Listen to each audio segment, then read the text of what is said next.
estamos chegando à penúltima EBD do ano. Na próximo domingo a gente encerra, né? Mas vocês já receberam aí a prévia do que vai ser em janeiro, não é? Então, estamos encorajados aí com a aplicação da palavra de Deus a uma área tão importante quanto a vida financeira, quanto a economia das nossas famílias.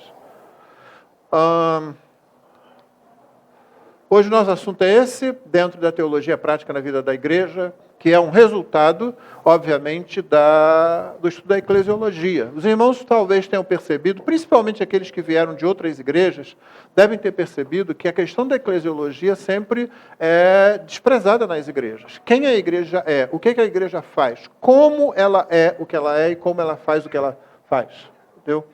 A gente, às vezes, fica em termos gerais sobre membresia, sobre entrada e saída de membros e tal, sem aprofundar isso. O que a gente está tentando fazer nada mais nada menos do que aplicar a Escritura à vida da igreja. Porque senão a gente vai ter um discurso muito bonito, mas não vai ter vida vivida no meio da congregação como a Bíblia ensina, né?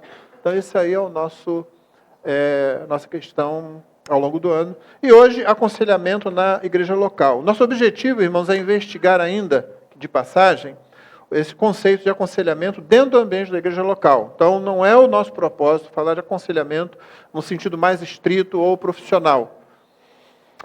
Apesar de ser muito importante, é crucial a gente lembrar que Deus capacitou, e isso é importante, Deus capacitou os membros do corpo de Cristo com tudo de que eles precisam para produzir crescimento e maturidade. Isso se dá na igreja local, entendeu? É o que você tem ouvido aqui nas pregações da primeira carta de Pedro. Deus já deu a gente o que é necessário. Então, a gente não despreza o conhecimento, nem as ciências produzidas pela humanidade, mas a gente também não dá status de revelação divina. Interessantemente, a psicologia tem esse problema. Não sei porquê, diferentemente de outras ciências, os crentes muitas vezes acham que ela tem um status de solução. Inventaram, inclusive, a ideia de uma tricotomia que surge muito nesse ambiente, ou pelo menos ganha vida nesse, aquela ideia de que o ser humano ele é corpo, alma e espírito, aonde o médico cuida do corpo, o pastor cuida do espírito e o psicólogo cuida da alma. Olha só. Você já pensou, antes de haver esse conhecimento, essa pretensa percepção, como é que a igreja viveu? Como é que a igreja enfrentou? Ou será que os crentes nunca enfrentaram decisões difíceis? Nunca tiveram que criar filhos no meio de uma cultura contrária à fé cristã? Na verdade, a igreja surgiu no meio de uma cultura antagônica. A igreja surge no primeiro século com uma cultura que olha para ela de forma hostil. Por que vocês têm um Deus só? Por que vocês desprezam todos os outros deuses?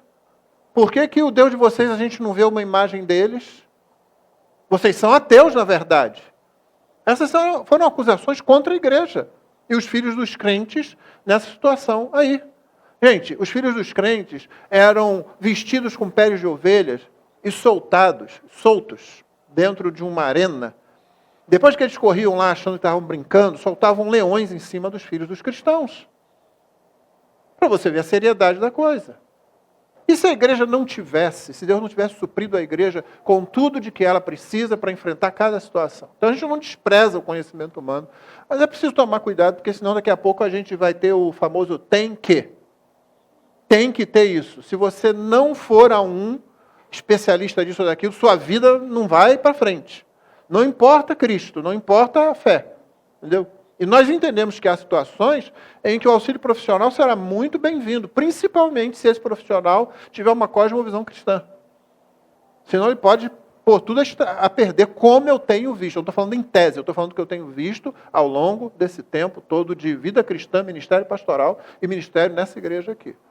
Pessoas cujas vidas acabaram bagunçadas porque foram a um profissional dessa área sem perspectiva cristã. Muito legal, muito bom assim e tal, mas infelizmente, né? Por isso que eu estou falando, não podemos dar a esse conhecimento, nem a nenhum conhecimento da sabedoria humana, em nenhuma das áreas da ciência produzida pelos seres humanos, status de revelação. Revelação é a Escritura Sagrada.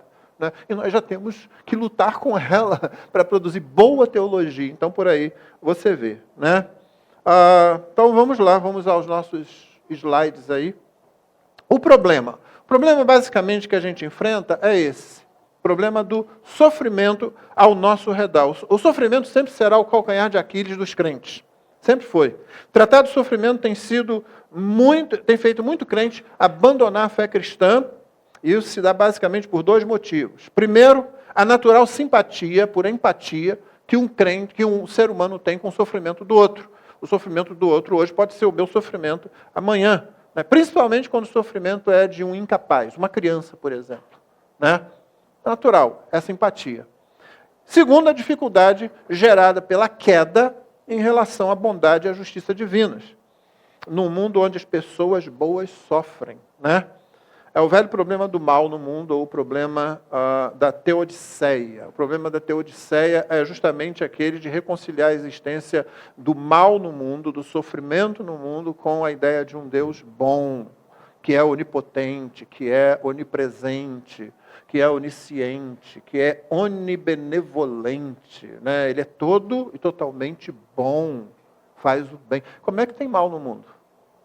Esse problema é velho, não vamos tratar dele aqui agora, mas essas duas situações, a empatia que a gente tem com o sofrimento, principalmente dos incapazes, e essa dificuldade de relacionar a justiça, a bondade de Deus, o caráter santo de Deus com o sofrimento no mundo, principalmente produzir esse abandono da fé por muita gente. Eu conheço crente que foi ao Haiti como missão militar, né?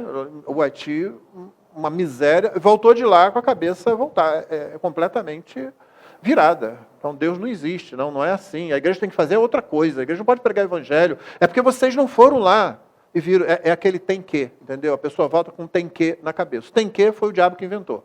Você tem que ter vivido isso, você tem que ter passado por isso. Se você não passou por isso, você não viu o sofrimento de verdade, senão você não estaria aqui nessa manhã, cultuando aqui no ar-condicionado. E vem todo esse palavrão aí, que parece espiritual, parece sensível às necessidades, mas que, afinal de contas, acaba sendo só a voz do diabo, a voz da serpente dizendo, foi assim que Deus disse?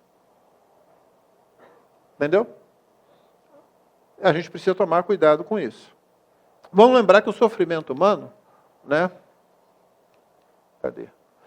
É isso aí, ó. Quanta gente sofrendo ao nosso redor e quanta gente sofrendo dentro das igrejas. Isso aí foi um pastor, começou o ministério dele, ele não sabia. Quando ele começou a pastorear realmente gente, como tem gente sofrendo, e tem. Mas peraí, o que você esperava? São os pecadores. A gente tinha que esperar, é muito mais sofrimento do que esse que a gente vê por aí. Desculpa a frieza. O que a gente tem que se espantar é que Deus, na sua graça, inclusive a graça comum, não permite o sofrimento como nós merecemos. O sofrimento que a gente merece é aquele da eternidade, aquele do inferno. Aí a gente fica assim, uau, gente. Meu irmão, aprender a respeito da vida, olhando com os nossos sentidos e nossa capacidade humana, vai nos levar para longe de Deus. Aprenda a respeito da vida, do mundo, do universo, das pessoas e tudo mais que acontece, a partir da palavra de Deus, a partir daquele que criou, daquele que redime a criação. Esse é que pode nos falar verdadeiramente quem é e como é o ser humano. Vamos lembrar que o sofrimento tem as suas causas no pecado. O pecado na criação, que é o efeito da queda que você vê na criação, o pecado dos seres humanos, o pecado dos outros, né? Geralmente a gente coloca a culpa, né? Ela que fez isso, fez aquilo e tal, porque eles não fizeram, porque ele fez e tal, é o pecado dos outros, né? Mas o que a gente não gosta muito de admitir, o pecado é em mim também, né? O pecado é sempre a causa do sofrimento. É aquilo que tem falado em outras ocasiões, irmãos. A única resposta satisfatória para o sofrimento humano é o céu e o inferno. É a única justiça que responde a quem causa a dor e o sofrimento, e a única consolação que realmente consola, o céu. O inferno é a única justiça que responde, o céu é a única consolação que responde à questão do sofrimento do ser humano, né? O problema é o seguinte, o que não tem remédio, você sabe, está remediado, né? Um pastor, ele não tem escolha sobre aconselhar ou não. Ele não escolhe as ovelhas. Porém, apesar dos pastores deverem ser modelos para os crentes, significa o seguinte, que é para você imitar o seu pastor. Hebreus 13:7 diz o seguinte, lembrem-se dos seus líderes, os quais pregaram a palavra de Deus a vocês, e considerem atentamente o fim da vida deles, imitem a fé que tiveram. E a primeira carta de Paulo a Timóteo, que apresenta o pastor como modelo, não é para você dizer, olha, você tem que ser o modelo porque você vai ser pastor. Não, eu tenho que imitar você. Se você tem um pastor que é um bom modelo de crente, de discípulo de Cristo, não perfeito, não espere isso, mas um bom modelo, é para você imitar o pastor. Um pastor não pode escolher a ovelha que ele vai aconselhar ou não, ele vai aconselhar. Ele pode escolher se ele vai aconselhar de um jeito bom ou se ele vai fazer isso de qualquer jeito, mas ele não tem escolha. Você encontra um pastor aí que não vou tratar daquele caso, esse aqui não, esse aqui eu vou tratar. Entendeu? Tem alguma coisa errada. Só que os membros da igreja também não têm esse direito. Tá? Você, como a Bíblia ensina, a gente vai ver que a gente buscar o caminho no meio disso aí, né, a opção do crente é aconselhar ou... Não estou ouvindo. Ou desobedecer. Sim. Só existe, foi legal, né? Isso aí, né?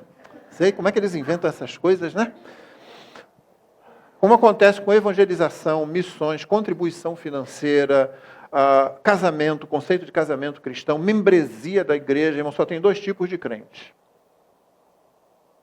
Nesse caso aqui, você tem o crente que aconselha, que vai buscar fazer esse serviço, e o crente que desobedece. Tem outra opção. Se você não faz aquilo que Deus quer que você faça, então você é um crente desobediente. Como diz a palavra, vamos ler aí? Você pode ler para mim? Que a palavra de Cristo habite ricamente em vocês. Instruam e aconselhem-se mutuamente em toda sabedoria, louvando a Deus com salmos, hinos e cânticos espirituais, com gratidão no coração. Isso é Colossenses 3,16, e a ordem está ali. Instruam e aconselhem-se mutuamente. Isso não é estilo de linguagem. Isso aí é Deus falando, aconselhem-se mutuamente. Não fazer isso é desobediência. Não pensem que aqui está um imperativo de estilo. Não, é um imperativo mesmo. Instruam-se, os crentes instruem-se uns aos outros. Aconselhem-se mutuamente, os crentes se aconselham uns com os outros, de acordo com a palavra de Deus. A palavra de Deus habite ricamente em você. Você não aconselha com a sua intuição, você não aconselha com a sua experiência, você não aconselha com o seu raciocínio. Essas coisas estão envolvidas, mas a base do seu aconselhamento precisa ser necessariamente a única coisa que pode nutrir, preservar, cuidar, proteger o seu irmão e a sua igreja, que é a palavra de Deus. E a gente faz isso ainda com gratidão no coração, enquanto a gente cultua, louvando a Deus, salmos, hinos e cantos espirituais. Enquanto a gente cultua, a gente se instrui, a gente se aconselha mutuamente, né? Tudo que acontece, irmãos, acontece na igreja local, acontece dentro desse universo aí, tá? Seja o discipulado, o aconselhamento, a disciplina, é no universo da membresia da igreja. E é por causa disso que a gente dá um valor enorme à questão de se compreender bem o conceito de membresia. É daí também a razão porque que o nosso coração, ele se arma contra esse conceito de membresia. Deixa eu quieto no meu canto, deixa eu aqui. Não vem perturbar. Ora por mim que eu estou com problema. Percebeu? Eu estou com um problema lá em casa, ora por mim. Não, mas não vem querer me confrontar, não vem querer falar de que eu estou me desviando. Você percebe? A nossa arrogância, o nosso orgulho, a nossa vaidade contra Deus toma fôlego dentro do coração e se põe a trabalhar contra esse microcosmo que é a igreja local. Que é onde tem que acontecer o aconselhamento. Você percebe o que a gente precisa fazer? A gente precisa se render à palavra de Deus para abençoar e para ser abençoado. É nesse ambiente que tudo acontece. É aqui que nossas crianças conhecem o Evangelho, nossa família é moldada em sua estrutura, com homens e mulheres aprendendo quais são os seus papéis dentro do casamento, da sociedade e da igreja. É aqui que as capacitações espirituais, ou seja, os dons do Espírito, são recebidos e aperfeiçoados. É aqui que as diversas vocações ministeriais são reconhecidas. O discipulado, o aconselhamento, a disciplina são lados do mesmo triângulo dentro desse ambiente da membresia na igreja local. E é aí nesse ambiente que eles podem funcionar da melhor forma. Vai para a conferência da Fiel E eu acho que você deve ir, mas não vai achando que quando você está lá e você sai de lá, nossa, que maravilha, é aqui que realmente nós estamos vendo a igreja. Não, você não está vendo. Você está vendo uma conferência com pessoas vindo de vários lugares que não se conhecem na verdade, que não tem que se encontrar semanalmente, que não tem que afiar o rosto uma com a outra. De vez em quando ainda dá uma ranhura. Aí não volte ingenuamente dizendo, olha que maravilha, que maturidade, que não sei o quê. Não, é na igreja local. É aqui que a gente vai encontrar aquela pessoa que precisa da nossa ajuda, é aqui que a gente vai ser ajudado, é aqui que os outros vão perceber o quão chato você é. O quão difícil você pode ser, você que se acha muito bacana aí. Entendeu? É aqui que você também vai perceber que Deus pode usar você apesar do seu pecado, apesar da sua deficiência, porque todos nós estamos nessa situação. As capacitações são dele, a graça é dele, mas acontece nesse universo da igreja local. É aqui que vai funcionar direito, né? Vamos falar sobre obstáculos ao aconselhamento na igreja local. Eu tenho aqui, acho que uns 9 para colocar para vocês. São as coisas que tornam difícil a gente formar e manter uma cultura de aconselhamento na igreja local. É o que nos interessa aqui, né? Primeiro e segundo, né? Ele volta. Primeiro é esse aí. Há literalmente milhares de métodos de aconselhamento. Literalmente. Quem fala isso é um especialista, Gary Collins, que tem vários livros na área de aconselhamento. Ele está apenas no início do seu livro, está apenas colocando alguns dados lá. Ele diz, olha, tem isso aí, e é assim. Em geral, essa multiplicidade de recursos nas áreas do conhecimento humano, ela é boa. Você tem muitas fontes que estão à disposição, geralmente é algo bem bom. Porém, nessa era que ainda sofre as consequências do humanismo, ou seja, em que, ainda que não seja o humanismo clássico, você coloca o ser humano no centro e tudo fica girando em torno do ser humano, multiplicam-se teses, teorias aos montes. Muito do que aí está não tem profundidade. E pior, muito do que aí está não compartilha de valores cristãos. Inclusive, aconselhamentos ou teses de aconselhamento ditas cristãs. Os modos e teses acabam entrando em choque uns com os outros. Isso é muito comum, né? Você pensa assim, aconselhamento, psicologia, essa coisa, eu pergunto qual escola você está querendo falar. Tem um monte delas aí. Algumas, uma contra a outra. Então a gente tem que fazer perguntas, a gente tem que aprofundar um pouco mais. Senão a gente simplesmente aceita coisas como se elas fossem um monobloco, sabe? Um troço assim, inteiriço. Não é assim. A palavra de Deus é uma coisa assim, ela tem um autor, um único autor, que é o próprio Deus. O Espírito Santo preserva a palavra dele. Ela é uma coisa do início ao fim, ela tem uma mensagem, ela tem um padrão, uma característica, muitas aplicações. Você olha para a palavra de Deus e ela é una na sua própria essência. É preciso sabedoria, o melhor lugar para você adquirir isso é na igreja local. Novamente, a gente vê a importância do zelo de cada membro quanto à doutrina e à cultura na igreja local. Como é importante você ser zeloso com a doutrina e a cultura da sua igreja local. Ela pode ser um lugar de grande ajuda ou pode ser um lugar onde os piores desastres vão tomar existência. A gente se afasta da palavra de Deus, daqui a pouco a igreja, que deveria ser uma comunidade terapêutica, acaba sendo uma comunidade de criar esquizofrênicos e paranoicos. E a gente tem visto isso acontecer, infelizmente. Segundo obstáculo, você pode ler para mim? Muito do que é apresentado como aconselhamento cristão se revela um tratamento simplista do tema. A multiplicidade de conceitos e métodos de aconselhamento é facilitada pelo acesso fácil a meios digitais criativos. Não é? Qualquer um pode criar um site, blog, canal com cara de profissional, e você olha lá e a gente sabe que se está na internet é verdade, né? Você sabe disso. Não é? Eu fiz uma pergunta à inteligência artificial do Zap, a Meta, e ela me respondeu. Pode colocar aí, só para passar para a gente ver.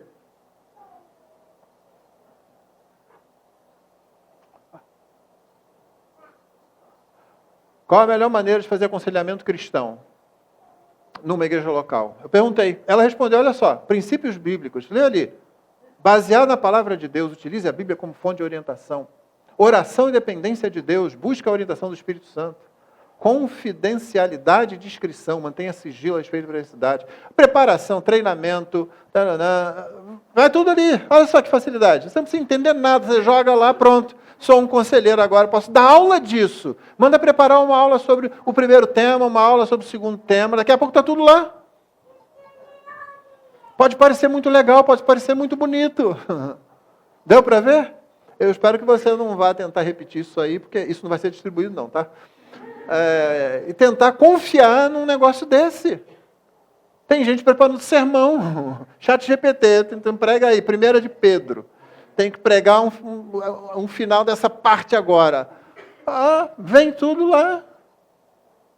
Muito do que está aí, irmão, não é apresentado como aconselhamento. Tem um monte de gente falando, blindando você disso, blindando você daquilo. Quando você começa a ouvir, a comparar com a palavra, e mais, quando você começa a prestar atenção naquilo que as pessoas não dizem. Preste atenção tanto no que é dito, como naquilo que as pessoas não dizem também. Que você pode dizer, peraí, isso está na Bíblia, como é que não citou isso em nenhum momento? Está falando de relacionamento rapaz e moça e não está considerando isso e aquilo que a Bíblia fala? Está falando sobre criação de filhos e não está considerando isso e aquilo que a Bíblia fala? Está falando e aconselhando sobre ministério pastoral e não está levando em consideração isso e aquilo que a Bíblia fala? Está passando por cima disso? Presta atenção no que você ouve, presta atenção talvez ainda maior naquilo que você não ouve, naquilo que não é dito. Tá? Então muita coisa que está aí simplesmente não é o que parece ser. E, novamente, a cara é bonitinha, é de profissional. Né? Sabe aquele pessoal que vende colchão nas lojas e está lá com um jaleco branco? Gente, esse cara é ortopedista, é claro. Ele é ortopedista, está vendendo colchões aqui para mostrar que o colchão é ortopédico mesmo, né? Tá. Então tá, vai nessa. Confia, como a gente fala, né? Por que você vai pulando assim? Eu não pedi você pular. Lê aí para mim o terceiro obstáculo. O aconselhamento, mesmo melhor e mais sério, nem sempre funciona. Isso desanima a maioria. Parece inato na gente que esse desejo forte pelo êxito imediato. Se eu falo com a pessoa, tem que estar resolvido. Não, eu tenho 30 anos na mesma igreja, tem que fazer alguma diferença, não tem? Converso com o casal, pronto, eles saem dali para uma nova lua de mel. Olha que maravilha. Estavam querendo se matar, mas agora, né? Eclesiastes 11, de 1 a 6, diz o seguinte: lance seu pão sobre as águas, porque depois de muitos dias você o achará. Lembra disso? Lembra do texto? Reparta com 7, até mesmo com 8, porque você não sabe que mal sobrevirá à terra. Se as nuvens estão cheias, derramam chuva sobre a terra. Se uma árvore cair para o sul, para o norte, no lugar em que ela cair, ela vai ficar. As coisas têm consequências, as coisas têm causa, as coisas permanecem como elas estão, se você não começar a observar de outra forma. Quem somente observa o vento, nunca semeará, e o que olha para as nuvens, nunca fará a colheita. Fica olhando para a chuva que vai cair, está lá na nuvem. Fica olhando para o vento que vai derrubar a árvore lá, e a árvore caiu. Não vai acontecer nada, você não vai fazer nada. Assim como você não conhece o caminho do vento, nem sabe como se formam os ossos no ventre da mulher grávida, assim também não entende as obras de Deus que faz todas as coisas. Semeie a sua semente de manhã, e à tarde não fique de braços cruzados, porque você não sabe qual irá prosperar, se esta, se aquela, ou se ambas igualmente serão boas. Uma das características da vocação pastoral, irmãos, é justamente essa persistência em arar a terra mesmo quando o terreno é muito duro. Às vezes o terreno que você tem que arar é muito duro, mas quem põe a mão no arado e olha para trás, recebe esse epíteto, não digno. Acontece que os membros da igreja têm que imitar o pastor, têm que imitar os presbíteros, não é assim que a palavra ensina? Então você precisa continuar semeando, irmão. Dificilmente você vai ter êxito logo na primeira vez que você aconselha, na primeira vez que você confronta, mesmo quando você consola.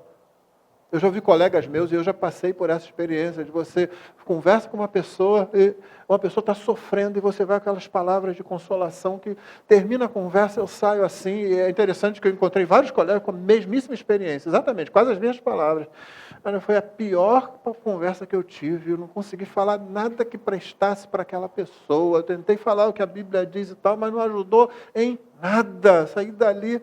Aí tu encontra aquela pessoa, uma semana depois, um mês depois, pastor, aquela palavra. Aquela palavra, nossa, aquilo como aquilo. Aí você sai humilhado dessa situação e diz assim, porque não era eu realmente, eu estava só falando do que Deus não precisa do meu floreio, Deus precisa que eu seja fiel à palavra, quando eu aplico a palavra à vida da pessoa. E isso pode demorar. E aquilo que você pensa que é um desastre pode ser o êxito, e quando você pensa que teve êxito, pode ser um desastre, se você não confiar na palavra de Deus. Pode ler o próximo para mim, por favor?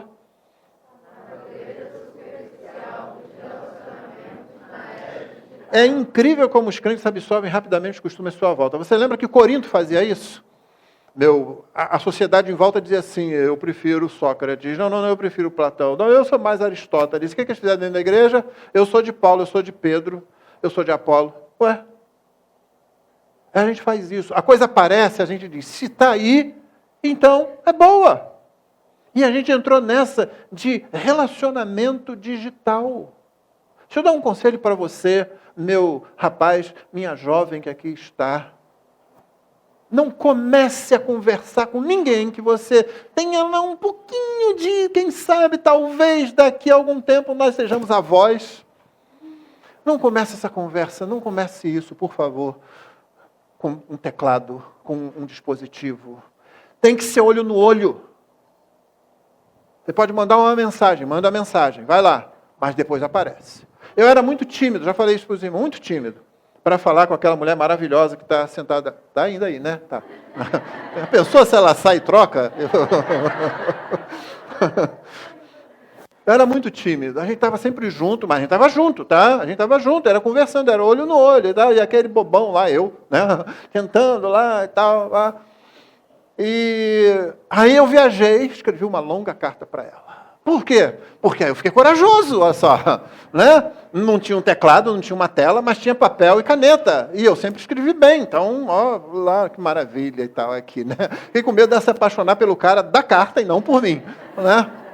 Ela tem a carta até hoje, tem, né? Então, e aí, hoje não, a gente começa um conversê abestalhado, imbecilizado. Moça, se o cara não vem para você logo de começo, olho no olho, para conversar com você, não é para você dar atenção. Não fique altas horas da noite, não faz isso. Tem que ser olho no olho. Tem que se apresentar. Senão a gente vai acabar tendo reduzida a igreja a relacionamento desse tipo. Fulano não mandou um joinha, eu botei lá um pedido de oração, ele não botou, só 3 pessoas puseram mãozinha, meu Deus do céu, ninguém me ama nessa igreja. Se você reparar, vai ver que eu nunca coloco. Eu estou orando por você, mas eu nunca coloco. Você pode chegar para mim, pastor não ora por mim não, eu vou perguntar, por quê? Como você sabe que eu não oro? O pastor não botou mãozinha lá. Não, isso é superficialidade. As pessoas acham que elas têm amigos, eu tenho tantos amigos. Você não tem amigo nenhum, se você não tiver amigo aqui, de carne e osso, na sua frente. O apóstolo João está comigo nessa, ele não gostava de mandar zap, não.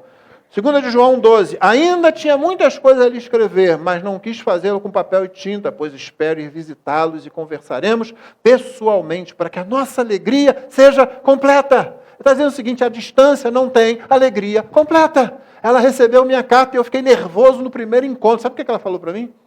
Assim que a gente chegou assim, recebeu minha carta, sim, depois a gente conversa. Ai, meu Deus do céu. Tu lembra disso? Tu falou isso? Depois a gente vai conversar. Eu falei, já era. Vai vir com aquela, o problema não é você, o problema sou eu.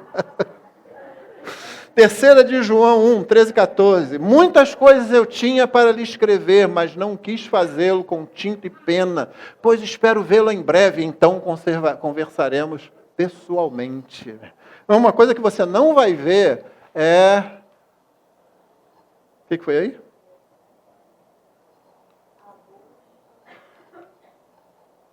Não ficou aí, não? Então, mas cadê, gente?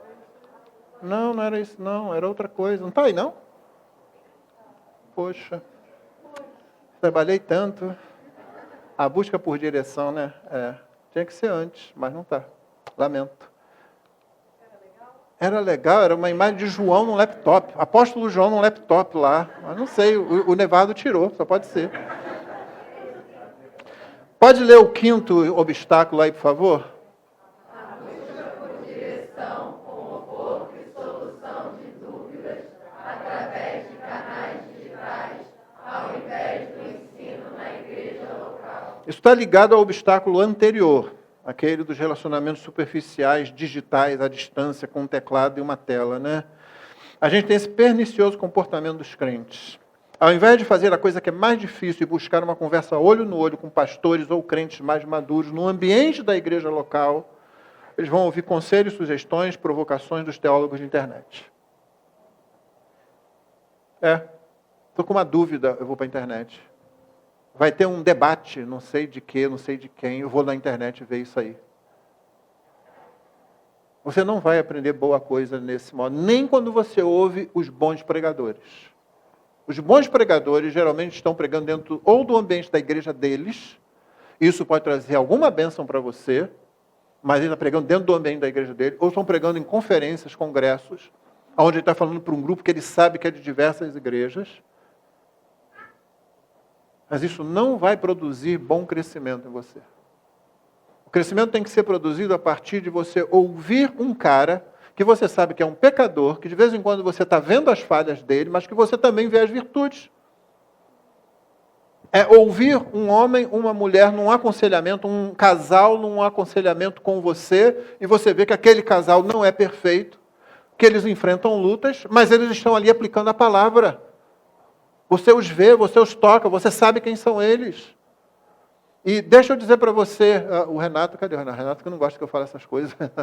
Você ficaria decepcionado se você conhecesse alguns dos pregadores que você admira tanto. Conhece aquele ditado americano? Não se encontre com seus ídolos. Aquela pessoa que, nossa, aquela pessoa, aquele ator, aquela cantora, aquele cantor, gente, maravilhoso, até que você encontra essa pessoa e você sai decepcionado, não é nada daquilo. Pô, nossa, você estava apaixonado por uma imagem, por um produto. E aí você, daqui a pouco, vai ser decepcionado. E se você nunca encontra essa pessoa? Aí você fica naquela ilusão. Não se iluda, você procure o ensino e o conselho daqueles cuja vida você realmente conhece, tanto quanto aos defeitos, como quanto às virtudes. Então, não busque por direção. Não estou dizendo, irmãos, que você não pode assistir uma coisa ou outra, mas primeiro pergunte, você está pronto para isso? O seu conhecimento da Bíblia tem se aprofundado ao longo do tempo de verdade, de modo que você consiga avaliar essas coisas? Você lida bem com informação vindo do meio virtual?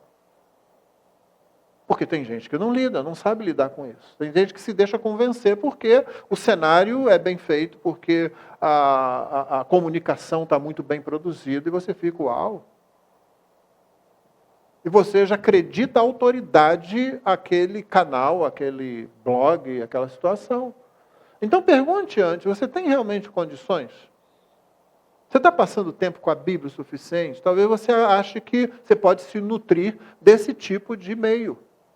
Ao invés de pegar a sua Bíblia, que pode estar no seu dispositivo, mas talvez o problema aí seja justamente o dispositivo, não a Bíblia que está no dispositivo.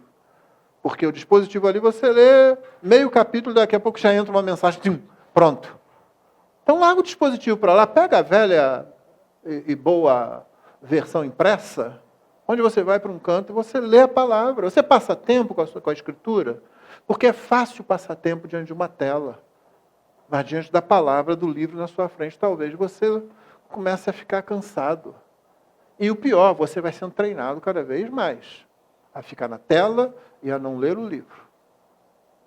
Não estou dizendo que a gente tem que voltar, todo mundo agora vai usar livro, não. Os irmãos sabem, eu já falei isso aqui, esse negócio de cada um ter um livro, uma Bíblia, isso é recente na história da igreja. Então não tem nada contra você ter a Bíblia no seu dispositivo, mas é aquilo que eu falei, o dispositivo está ali. Desconecta ele da internet, então.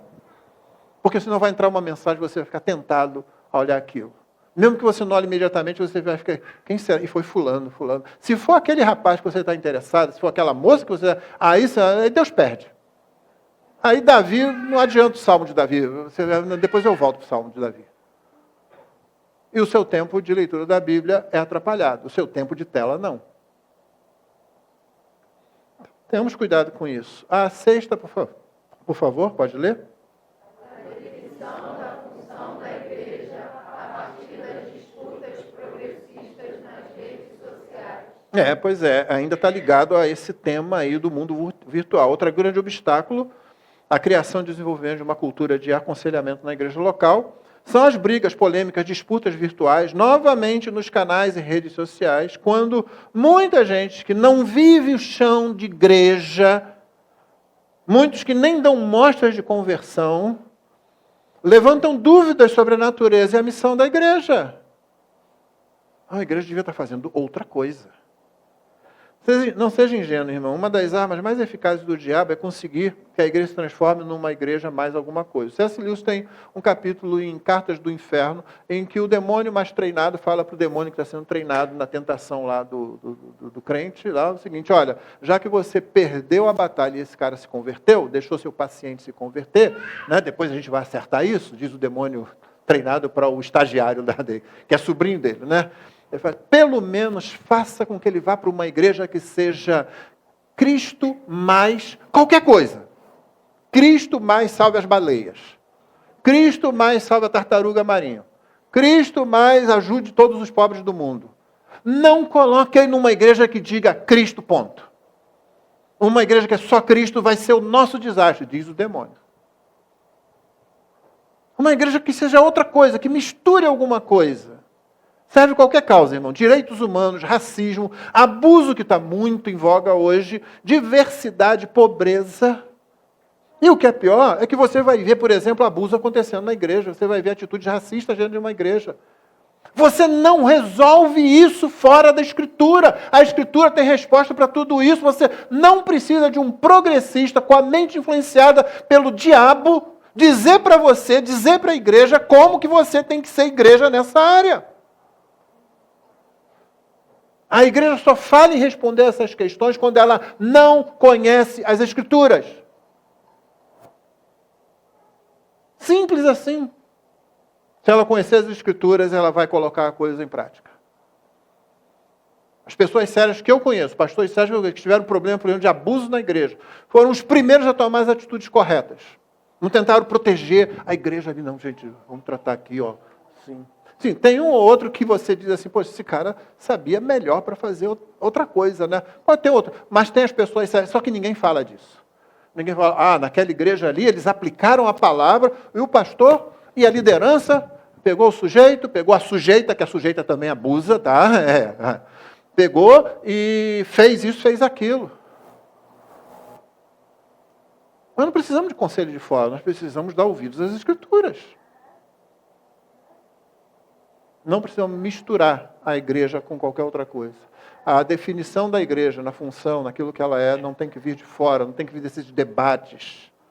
Elas têm que vir das Escrituras também. Pode ler? A proximidade indibida. Esse não deveria ser o problema, deveria ser a solução. Não é? Mas como acontece no relacionamento entre jovens da mesma igreja, no que toca às perspectivas de um casamento, por exemplo, também quanto ao aconselhamento, alguns acham que a proximidade representa um problema, até mesmo um perigo. E muitos vão buscar soluções fora da igreja. Eles acabam perdendo a bênção contida no mandamento que está lá em Tiago 15,16, que diz o seguinte: confessem, na nossa versão, os seus pecados uns aos outros, e orem uns pelos outros para que vocês sejam curados. Você entende o que eu quero dizer? Não quero falar nada aqui não, porque eu vou consultar alguém fora que não me conhece, que eu não quero alguém que eu vou ter que encontrar todo domingo para eu confessar isso, para eu pedir ajuda nisso. É melhor alguém que não me conheça. Você vai, inclusive, pagar, às vezes, por isso, só para ter uma pessoa, um desconhecido, que às vezes nem conhece as Escrituras, para orientar a sua vida. Porque você não quer que aqui as pessoas com quem você convive fiquem conhecendo a sua vida. E, meu irmão, se você está nessa igreja pelo menos há algum tempo, você já sabe que nós não vamos botar ninguém aqui na frente para confessar seus pecados agora na frente de todo mundo. Nós entendemos, inclusive, que na igreja tem graus diferentes de maturidade. Nem todo mundo está pronto para tratar com todas as questões, com todas as situações. Tem alguns crentes que, se você botar para aconselhar uma pessoa que está passando por um grande sofrimento, esses crentes não aguentam essa carga emocional. Não é culpa deles, não. Certamente Deus tem a capacidade desses crentes para outra situação dentro da igreja. Então não é questão de você vir para cá e agora eu vou confessar meu pecado aqui e tal, na frente de todo mundo, não. Mas confessem os seus pecados uns aos outros e orem uns pelos outros para que vocês sejam curados, e se dá necessariamente, não tem como entender esse versículo de outra forma, no ambiente da igreja local. É por isso que quando alguma situação acontece, geralmente eu coloco, além de eu e minha esposa, um outro casal ou 2 casais para acompanhar uma situação. Até porque, se isso não acontece, se não há pessoas que estão sabendo daquela situação, o diabo vai vir para o seu ouvidinho lá e apitar lá, eles estão te tratando assim porque ninguém sabe o que você fez. Você está achando que eles te amam? Não, te amam, né? É só porque não tem ninguém ali que sabe nada. Então você, a hora que alguém... Aí você começa a ficar, entendeu? E não tem cura. Não tem cura porque não tem confissão dentro do ambiente em que você vai ser confrontado com o amor daquela pessoa que continua te amando, mesmo sabendo o erro que você cometeu. Não, mas eu não posso. Eu tenho que procurar alguém que não conheço, eu tenho que ir para fora, eu tenho que esconder. Ele continua doente, continua sofrendo e continua dependendo de alguma coisa fora da Escritura. Quando na igreja você poderia ser curado. O penúltimo, eu acho, é o quê? Pode ler de novo? Esse obstáculo consiste em buscar conversas, conselhos, etc., sem nunca realmente dar um passo à frente. Irmãos, é possível você ficar acomodado ou acomodada com relação a isso. Quem é acompanhado num aconselhamento, seja pelo pastor, seja por um casal, por um irmão ou uma irmã maduros na fé, pode resolver que esse é um bom lugar para estacionar. Ficar ali sentindo-se acolhido, cuidado, protegido. Eu não culpo ninguém por isso, não. Quem é que não quer se sentir acolhido, protegido, cuidado? Não é bom? Um colinho, né? De vez em quando. Se você for criança, isso pega bem. Se não, sim, de vez em quando é o que a gente tem que fazer.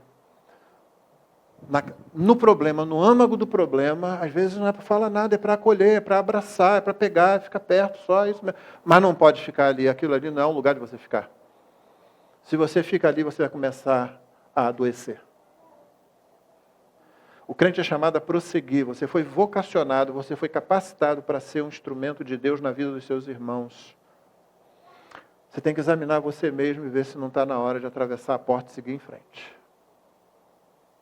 Lembra daquilo que Gandalf falou com... agora não sei se foi com Bilbo ou com Frodo. Que ele diz assim, olha, é uma coisa muito perigosa você pôr o pé no caminho. Você não sabe, a estrada é viciante, ela pega você e vai levar você em frente. Então, algumas pessoas ficam ali naquela porta. Conversa com um, conversa com outro, conversa com outro, conversa com outro. O mesmo assunto, a mesma coisa. E de vez em quando você tem que chegar, minha irmã, meu irmão, anda, dá um passo. Entendeu? Parece aquele paraquedista que está na porta lá, e tem que pular, né? E de vez em quando você tem que fazer, vai. Sabe aquele filhote passarinho que a mamãe passarinha joga lá e ele sai até que engrena? Tem crente que quer ficar parado ali, aqui está tão bom, eu estou acolhido, eu estou cuidado e tal. Não, você tem que acolher também, você tem que cuidar também. Você só vai fazer isso depois que você deixar aquele ambiente. Senão você fica igual o Balaão. Lembra do Balaão? Balaque, inimigo de Israel, com seu povo lá, contratou Balaão para amaldiçoar Israel. É lá o profeta, né? Sabe-se lá de quê, mas ele é um profeta. Ele vai lá amaldiçoar, ele consulta a Deus e ele não, vai abençoar, ele abençoa. Balaque, mas Deus disse que não vai amaldiçoar o povo dele, só vai abençoar. Mas aqui, ó, uma grana mais aqui para você, aqui, ó, você consegue. Tá bom, eu vou perguntar a Deus de novo. Ele faz isso. E faz isso de novo ainda. Entendeu? Ele volta. Ele volta para uma coisa que ele já sabe que não pode permanecer, que não vai acontecer daquele jeito. Ele já sabe o que tem que fazer. E no aconselhamento, você recebe a pessoa, você ouve a pessoa, você acolhe a pessoa, você embala a pessoa, porque ela pode estar precisando disso naquele primeiro momento, talvez até num segundo momento. Mas tem um momento em que você diz para ela, ao longo do trabalho, o que ela tem que fazer, o que Deus já tem feito por ela, que o Senhor está junto dela e que vai acompanhá-la, e que mais ainda, eu estou junto dela. Você que é o conselheiro, a conselheira, está junto ali também. Estamos juntos aí. É melhor falar isso para a pessoa do que botar só aquele punhozinho, aquele soquinho lá no meio social, lá na rede social. Mas a pessoa, ela vai ficar ali ainda. Você tem que, meu irmão, minha irmã, você tem que atravessar essa porta. Dá um passo para fora, senão você vai ficar doente. Você está trocando uma doença pela outra, apenas. E o que nos leva, então, ao último ponto aí, ou pelo menos ao último, talvez a gente possa pensar outros, que é o quê? Não é fácil. Simplesmente não é fácil aconselhar. Não é fácil. Lidar com seres humanos é talvez a mais trabalhosa tarefa pastoral, seja do pastor ou da congregação. Sim, a congregação tem uma tarefa pastoral, está lá em 1 Tessalonicenses 5,14, onde Paulo diz: também exortamos vocês, irmãos, a que admoestem os que vivem de forma desordenada, consolem os desanimados, amparem os fracos e sejam pacientes com todos. Isso é Paulo falando não a pastores, mas a congregação. Tarefa pastoral de vocês. Talvez esse seja o maior problema. É a gente se envolver na situação. Mas não é fácil você aconselhar. O pessoal que se prepara para o ministério, o pessoal que prega aqui, eu falo, gente, pregar é a parte mais fácil do negócio. Pregar é a parte mais fácil. Você vai pregar mais fácil, pastor Everton? Você pega a Bíblia, você pega Deus em oração, você luta com texto, você lê livro, você escreve, é você ali, olha só, você, uma mesa, o teclado, se você usa, o caderno, se você escreve, o que quer que seja, e é você ali. O problema é se você vai trabalhar sério, para transmitir a mensagem com clareza, etc. e tal, com fidelidade acima de tudo, aconselhar, aí você tem que falar com outro. Aí você está se envolvendo na vida do outro. E você conhece o conceito de envolvimento, de comprometimento, né? Você tem que se comprometer. Se você gosta de ovos com bacon, espero que você goste. Mas se você gosta de ovos com bacon, você sabe que no processo a galinha está envolvida, o porco está comprometido. Nós precisamos nos comprometer. E comprometer-se é dar tempo. Só isso aí já é o problema, né? Eu preciso tirar tempo. Quando eu tiver tempo, você não vai fazer nunca. Se é quando você vai achar que vai ter tempo, você não vai ter. E quando você tiver, você vai usar para outra coisa. Então, esse seria o último obstáculo aí. Indo para o final, características do aconselhamento cristão, dá 4 aqui. Na verdade, peguei isso do Collins apenas para colocar aqui, só para a gente ter isso em mente. Primeiro, o que está escrito aí? Eu não estou pedindo para você ler para movimentar a classe, não. É só para eu não botar o óculos, senão eu não consigo enxergar lá. Então, pressupostos singulares. O aconselhamento cristão tem pressuposto que outros não têm. Cosmovisão cristã. Você conhece a natureza de Deus, a natureza do ser humano, a autoridade da Bíblia, a realidade do pecado, o perdão divino, esperança futura. Você tem essas coisas como base do seu aconselhamento, principalmente a autoridade das Escrituras. Você sabe que a Bíblia vai ser verdadeira, seja na vida de um crente, seja na vida de um não crente. Seja na vida de alguém que acredita nela, perdoe usar essa expressão besta, né? Acredita, ou de alguém que não acredita nela, não faz a menor diferença, ela continua sendo a palavra de Deus, ela é verdadeira. É por isso que a gente se posiciona na palavra de Deus e a gente confia na palavra de Deus. Porque é a palavra de Deus. Segundo, qual é? Estimular o crescimento espiritual, encorajar a confissão de pecados, porque a confissão de pecados cura. Provocar o exercício do amor sacrificial. O amor é sempre sacrificial. Você não ama em tese. Você ama quando você se dá. Quando você dá do seu tempo. Quando você dá do seu esforço. Instilar o senso de serviço, do qual Cristo é o maior exemplo. É você passar para o outro sempre a ideia. Você quer provocar isso na pessoa que você ajuda, que você aconselha. E você mesmo interiorizou isso. Você é servo. Nós somos servos uns dos outros. No dizer do Novo Testamento, nós somos servos dos homens por amor a Cristo. Sim, nós somos servos. Cristo que deixou sua glória, lembra? E o texto de Filipenses 2 diz, lá do versículo 5 a 8, diz que a gente tem que ter na gente a mesma atitude que também houve em Cristo Jesus, que existindo em forma de Deus, não teve por usurpação ou não se apegou ao fato de ser Deus, mas deixou a sua glória, fez-se homem, na situação de homem, fez-se servo e foi até a morte nessa condição. E morte sob maldição, morte de cruz, para nos servir. Então, os objetivos do aconselhamento, o que é que você quer? Você quer ver Cristo formado no outro, é isso que você quer, cada vez. Você não quer resolver um problema de casamento, você não quer resolver um problema entre pais e filhos, você não quer resolver um problema de crise da meia-idade ou crise na adolescência. Você não quer isso, você quer ver Cristo moldado naquela pessoa. Ninguém pode fazer isso, só o conselheiro cristão, só o membro da igreja que foi capacitado pelo Espírito Santo, que se percebeu instrumento de Deus, servo dos seus irmãos, necessitado do auxílio divino, porque não é suficiente em si mesmo.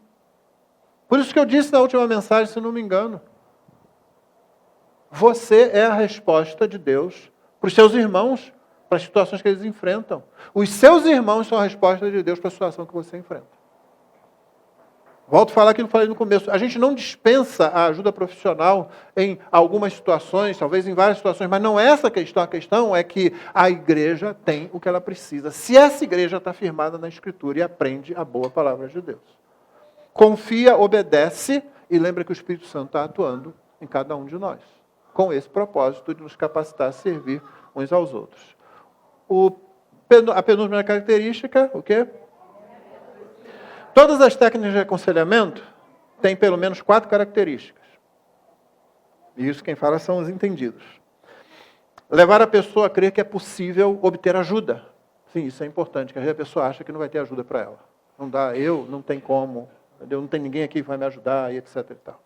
Segundo, corrigir concepções equivocadas a respeito do mundo. A pessoa tem ideia errada do mundo, está lidando com um universo que não é aquilo que ela botou na cabeça dela. Terceiro, desenvolver competências para a vida social. Ajudar a pessoa, não assim colher num canto, mas viver a fé que ela tem no meio das... A igreja local é ótima para isso.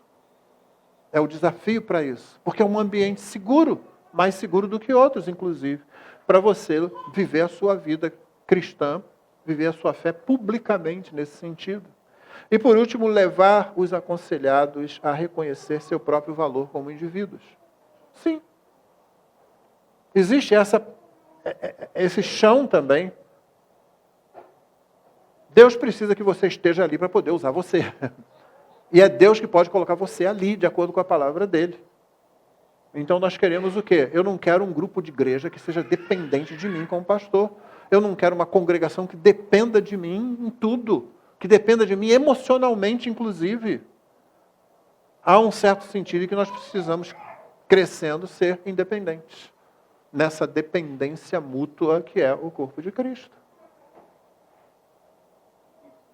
Espero que você entenda isso. Não entender, depois me pergunta, chama para aquele café. Essas técnicas, quer dizer, essas características que tem toda a técnica, elas estão presentes, mas as técnicas usadas por qualquer crente no aconselhamento, elas nunca vão representar conceitos ou atitudes pecaminosas. Essa que é a diferença. Tipo, dê um fora nela e ela aprenderá a lição. Olha só. Que tal, hã? Mostre que você não precisa mais dele. Ele não quis nada com você? Mostre que você não precisa mais dele. Deixa que eles falem primeiro e aí mostre as provas na frente de todo mundo. Você consegue lembrar de mais alguma aí? Se você tentar, você vai conseguir, né? Aquele conceito pecaminoso, diabólico, aquela atitude mundana que às vezes a gente quer falar para o outro, para a outra fazer dentro da igreja. O conselheiro cristão, os métodos deles são singulares, não tem a ver com isso. Isso por causa da última situação aí, conselheiros singulares. As evidências, segundo os entendidos, novamente, apontam para o fato de que, acima de conceitos ou técnicas, o principal valor do aconselhamento cristão e na igreja local está na pessoa do conselheiro. Na pessoa do conselheiro. O Collins anota no livro dele: há muitos anos as pesquisas revelaram que as técnicas de aconselhamento são mais eficazes quando o indivíduo que presta assistência é afetuoso, sensível, compreensivo, demonstra interesse sincero e tem disposição para confrontar as pessoas mantendo uma atitude de amor. No que toca a membros de uma igreja local, isso quer dizer comprometer-se. E você já viu o que é se comprometer. Talvez o maior obstáculo a uma cultura de aconselhamento numa igreja local seja a falta de disposição para se comprometer com os irmãos. Ok? Então, sim, essa última característica é muito importante. Os conselheiros, você é um tipo de conselheiro que não tem em outro lugar. Um conselheiro tem o Espírito Santo. Você sabia que o Espírito Santo mora em você? Parece uma tolice perguntar um negócio desse numa igreja como essa, não é? Principalmente. Mas parece que a gente não leva isso em conta quando alguém vem a nós e você fica naquela situação ali. O que eu posso fazer por essa pessoa? A gente vai ter que voltar a cantar, a gente já cantou isso aqui, né? O Espírito Santo se move em você. Você tem valor, né? Nossa. E sim, temos um valor. O problema não é, irmão, você dizer você não tem valor nenhum e tal. Porque o crente vive essas duas situações. Você não presta mesmo. E ao mesmo tempo, você tem valor, sim, como criação de Deus. Né? Mesmo nesse mundo decaído. O problema é que a gente só quer essa parte. Só quer essa parte. Alguma pergunta? Antes de eu passar a tarefa.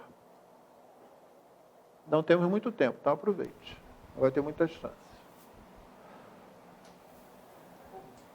Eu sei, eu sou fantástico nas explicações, né? Não fica dúvida nenhuma, né? Maravilha. Ok. Tarefa. Essa tarefa aqui, vou passar, mas nem sei. Uma situação em que você poderia ter intervindo, mas não fez. Essa é uma tarefa frustrante. É aquela que, talvez se você pensar sobre isso, já vai ser alguma coisa, né? Eu não sei se você vai ter coragem de chegar aqui, olha, houve uma situação, eu podia ter intervindo, eu não intervi. Não é? Pensa aí. Aí, se você tiver coragem, na próxima aula você compartilha.